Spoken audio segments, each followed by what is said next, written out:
तुमने सुना है कि कहा गया था, तुम अपने पड़ोसी से प्रेम करना और अपने शत्रु से घृणा करना। परंतु मैं तुमसे कहता हूं, अपने शत्रुओं से प्रेम करो, जो तुम्हें कोसते हैं उन्हें आशीर्वाद दो, जो तुमसे घृणा करते हैं उनके साथ भलाई करो, और जो तुम्हारा दुरुपयोग करते हैं और तुम्हें सताते हैं उनके लिए प्रार्थना करो। दैनिक ध्यान। यदि तुम्हारा शत्रु भूखा हो तो उसे रोटी खाने को दो, और यदि वह प्यासा हो तो उसे पानी पीने को दो, क्योंकि ऐसा करने से तुम उसके सिर पर अंगारों का ढेर लगाओगे और प्रभु तुम्हें प्रतिफल देंगे। नीतिवचन 25 पद 21 से 22। यहाँ प्रभु का वचन हमें बताता है कि हमें अपने शत्रुओं के विषय में क्या करना चाहिए। प्रभु यीशु मसीह ने कहा, अपने शत्रुओं से प्रेम करो। मानव दृष्टिकोण से शत्रुओं से प्रेम करना असंभव है, लेकिन परमेश्वर के दृष्टिकोण से यह बहुत आवश्यक है। जब हम प्रभु के वचन के अनुसार अपने शत्रुओं से प्रेम करते हैं तो प्रभु हमें प्रतिफल देंगे। किसी ने पूछा, हमारे शत्रु कौन हैं? आमतौर पर हम कहते हैं कि वे लोग जो हमें नुकसान पहुंचाना चाहते हैं, जो हमसे घृणा करते हैं, जो हमारी बर्बादी चाहते हैं और जो हमारे पतन की इच्छा रखते हैं, वही हमारे शत्रु हैं। लेकिन परमेश्वर का वचन कहता है कि हमारा सच्चा शत्रु मनुष्य नहीं है, शैतान हमारा शत्रु है। सावधान रहो, जागरूक रहो, क्योंकि तुम्हारा विरोधी शैतान गरजते हुए सिंह की तरह घूमता है। यह देखता है कि किसे निगल जाए। 1 पतरस 5:8। शैतान एक हत्यारा है, एक धोखेबाज है जो फूट डालता है, और एक चालाक ठग है जो लोगों के मन में हमारे विनाश के लिए उकसाता है।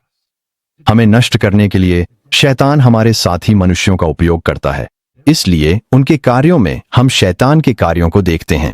हमारे साथी मनुष्य हमारे भाई हैं। इसी कारण परमेश्वर हमें अपने शत्रुओं से प्रेम करने के लिए कहता है। यीशु मसीह हमें सिखाते हैं कि हमें अपने शत्रुओं के लिए क्या करना चाहिए। तुमने सुना है कि कहा गया था, तू अपने पड़ोसी से प्रेम कर और अपने शत्रु से बैर रख। परंतु मैं तुमसे कहता हूं, अपने शत्रुओं से प्रेम करो, जो तुम्हें कोसते हैं उन्हें आशीर्वाद दो, जो तुमसे बैर रखते हैं उनके साथ भलाई करो, और जो तुम्हारा दुरुपयोग करते हैं और तुम्हें सताते हैं उनके लिए प्रार्थना करो। मत्ती 5 पद 43 से 44।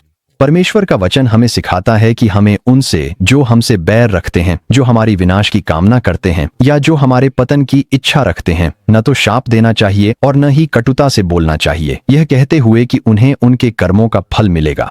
इसके बजाय हमें उन्हें आशीर्वाद देना चाहिए। हो सकता है उन्होंने तुम्हें नुकसान पहुंचाया हो, लेकिन प्रभु हमें उन्हें भलाई करने के लिए कहते हैं। वे तुम्हारे विनाश के लिए तुम्हारे खिलाफ काला जादू कर सकते हैं, वे तुम्हें शाप दे सकते हैं, लेकिन परमेश्वर कहते हैं कि तुम्हें उनके लिए प्रार्थना करनी चाहिए कि वे जीवित रहें। यही यीशु मसीह ने भी किया।